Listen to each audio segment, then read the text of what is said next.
that was the whole thing, man. The whole thing is that people were supposed to hate my guts, and they did. And I did a pretty good job of making making them hate me. I mean, when you can even now, and it's a compliment now. I mean, people will come up, when I'm somewhere signing autographs, and they'll get an autograph, and they'll go, Mr. DiBiase, please don't be offended, but I hated your guts. And I just smile and go, thank you. You were supposed to. I said, if you had liked me, I'd be a little worried about you. Anyway. So do you still kind of get a charge out of it nowadays whenever people tell you that, how much they hated you? Oh, yeah. It's, but again, that's all it tells me is I did my job well. That's it, man. So any recollection of why Nikolai would have been chosen for this role? Just for perspective, at this time, he's 46 going on 47, and his time with the company is actually going to end later this same year when he'll go into semi-retirement. So I don't know. It just looking at it, it just seems curious, the two of you. Well, I think the whole thing with Nikolai was just for the purpose of what we did is humiliating. To get heat on you. Yeah, to get heat on me. Yeah, it's kind of like, you work for me, and, it's kind of like you would never see me have that conversation with Sid or some of the other guys that I ended up managing. But that was done with Nikolai totally for that purpose, to humiliate him, in the wrestling role. So it's a weird question because it's not about Nikolai. It's about you and getting your character over as this evil manager. That being said, it doesn't do anything for Nikolai, who's a veteran in wrestling by this point and has been doing it for a long while. I mean, any reservations about the angle when it comes to kind of, sort of in an offhanded way, kind of burying Nikolai?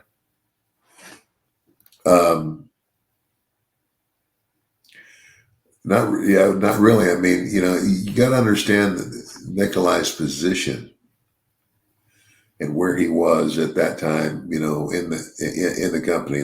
Nikolai's at the end of his run. Mm-hmm. And Nikolai had never been was he ever the main event? If so, it was not for a sustained period of time. Yeah. So it's and he was doing business, and that's what you're supposed to do when you're coming toward the end of your career, right? Well, and again, it's just like doing a job. Mm-hmm. You're there to do a job, but I mean, and this was all, I think, all understood. It wasn't like he was out there against his wishes. Mm-hmm. Okay, it wasn't like, okay, well, I have to do this, but this really sucks. No, I mean, he's playing a role. We were all playing a role. That's it. And I think a lot of people lose sight of that and get swept away in the characters and stuff. But the fact of the matter is, it's like if you're on a television show and somebody said, hey, you need to play this down on your luck guy, and this rich guy is going to take advantage of you, you'd be like, okay, yeah, no problem. Yeah. Same thing. That's the same thing. Yep. Well, you and Nikolai would cross paths a lot over the course of your career. He's actually going to be there during that first run with the WWF, then in Mid-South, and of course, during your time in the 80s and early 90s with the WWF. Overall, Nikolai, and a lot of experiences around him, or anything you can tell us about him? Not really. I mean, I always got along with him. He was a nice guy, very friendly, outgoing.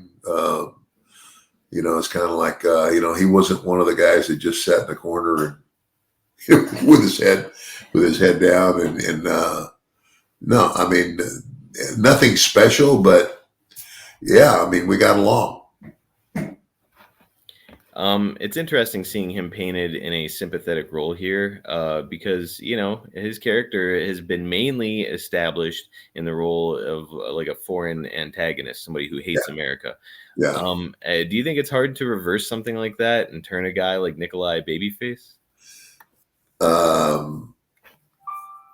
It can be done. I mean, you can turn anybody. It's just how you do it. Mm-hmm. It's kind of like, but when you do, it's kind of like this. It's like, I was really over when I was a baby face. And the more over you are when you make the switch, because I was such an over baby face, like say for Bill Watson Mid-South, Mm-hmm. I mean, I was like one of his top guys. And so for me to turn heel and basically turn on the people, oh my gosh, that just accentuated my heat automatically. Do you think the same And is? the more over you are when you make the turn, I mean, you're going to be even a hotter heel. Do you think the same is true when it comes to heels? Like if the crowd hates you and wants to see you get Yes. your ass kicked every night, eventually they're gonna love you. Yeah, and if you do something and become a baby face, yeah, they're going to get the same thing. It works both ways. Interesting, man. Even I wonder. So you and I have talked before about the difference between a tough guy heel and a chicken shit heel. Where the tough guy heel is eventually going to get over with the fans because he's showing that he's nobody to trifle with. A chicken shit heel might not get over with the fans because he's a coward and nobody wants to back a coward. Do you think that chicken shit heel is able to get over as a baby face down the road? I mean, yeah, it's all how you do it. Okay. I mean, it's just I mean, that's the deal. It's all how you do it. So and again, I was the chicken shit heel. It was kind of like I talked real big, and then I'd beg off, and you never get tired of seeing that guy get his butt kicked. Right. But then when I turned, it was almost like now as a turn, it's kind of like now you're going from bad guy to good guy. So now to become a good guy, you got to quit being a chicken shit. Yep. And that's it. Maybe it's the showing of bravery for once, Yeah. like another bigger, more intimidating heel is giving you a hard time, and you show that you're brave. Yeah. Yeah. Okay. I can see how it can come together.